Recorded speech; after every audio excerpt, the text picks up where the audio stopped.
So do you see my little studio here? I've got it with the light actually hooked up to my bookshelf. This is not a normal situation. It's just that I have a knee injury still and I can't seem to heal it after 2 years. So I've got to put the tripod where it's not in the way of the heater. I have to sit a lot while I work, and that's annoying because it's not as much fun, first of all, and physically it's not good. I mean, I need the rest, but it's really helpful to look at your painting by standing up and walking back at a distance and getting a judge on it, because it's so hard to tell. Once you get into something, you don't quite see it the same way.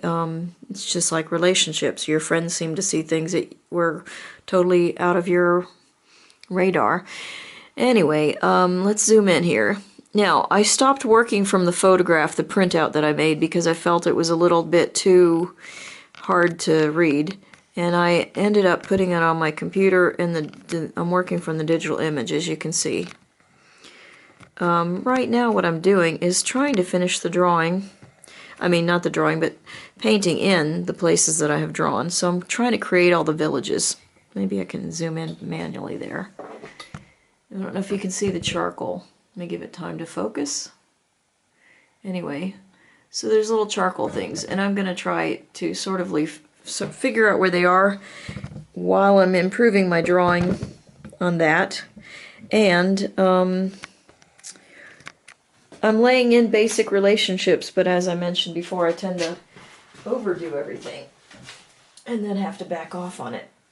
Right now what I'm concentrating on doing is, as I lay in these textures here, I want to keep the relationship. I don't know if you can see in the original, but in this section of the painting it's a little bit lighter and it goes to darker. I like to use the campitura for something, not just knowing that eventually, and who knows how long depending, there's so many variables, but oil paint is transparent. So that's why you start with a dark campitura, which is Italian for field color, and that keeps the overall painting feel dark. And these light spots I put in, hopefully building up so that they're thick enough that if it goes transparent you're still going to see the light. So anyway, I want to keep the definition of the buildings as far as which planes are getting light and which aren't. So here I've got, if you squint your eyes, it gives you so much information that you don't get otherwise. It's another trick to simplify everything, but it really helps you determine relationships. This I can see is too light, so is this building, and this building is too high chroma. But right now, meaning the yellow is too strong, I need to make a muted yellow instead, lower chroma. So as I build up these planes, what I'm doing is, I don't know if you can see this here, but they're sort of short, choppy, streaky. I'm going in the direction here to imply a bit of stone texture, because all these buildings are made of rocks. And cut that out. So I'm trying to do little short dashy movements, and I want to I mean, I could go in and do like this and then chop it up. It just, you know, there's tons of ways to do it, and however you feel like it's fun for you, that's what I would suggest. So the main thing is that when I end, I want to have this plane as an overall thing be darker than this plane. But I'm also going to need a change of light, because there is the screen street light, the fluorescent street light here that's shining up, that it's going to hit this building stronger here than there, because this is further away from this source of light, and therefore it's going to be darker. So, and I could have drawn in the windows and stuff, but really what's the point? I know how to draw, I know how to make relationships, so I want to basically get the overall thing in. Plus the other thing is, if I were to put in all these tiny little windows and draw the stones around the windows, I don't have as much freedom in my strokes. Here I want to imply the texture of the stone fairly consistently, and then later I can go in and do a dark window here, a dark window there, whatever, however I decide that needs to happen. The thing here is I've got to remember this is a rectangle in perspective, and that means that I need to follow this diagonal here so that the stones also look like they recede from this point closer to me to the distance here. And again, you're not painting every stone, in part because you wouldn't do it in bright daylight, but also this is the nighttime, and so you don't see that kind of detail at night. You need to give the atmospheric effect, otherwise you've lost the romance, and that's just not worth it. Now I had drawn a line here, and in the original, I don't know if you can see that, maybe I'm out of the picture now, but the original shows it as it's probably a telephone pole or something. So I'm going to totally ignore that. That's a small detail, and I can relate, if I really decide I want this pole in to break up, you know, the solid shapes of these stone buildings and just put something modern in there, because the lights are obviously modern, I can later draw that in, but I can make a reference to it because I can see from my reference it's right above this little point of light here. But I can also tell the thickness between this and relate it, that it's about 2/3 of that. And I can say, well, this point here, it comes up to just maybe like right about here from this window, or from this corner, or from under this little window. So I make, the more relationships I make, the more I can figure out again where that space is. So it's all drawing. And what I find with painting is that well, painting and even drawing, depending on how much practice you've had, basically, is you kind of lay something down. Just again, get started is better than being afraid to do anything because it's not perfect.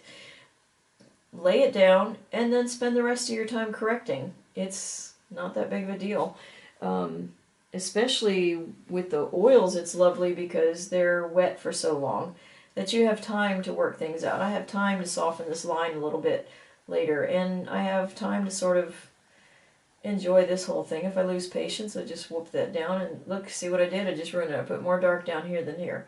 I don't really want to do that. So, it's a lot of that's because I'm really lazy about doing the brushes. You're supposed to have a brush for your lights and a brush for your darks and a brush for this, and I just enjoy mixing things up on the canvas, which is not always necessarily the best way to do it, but it seems to be the Kelly way.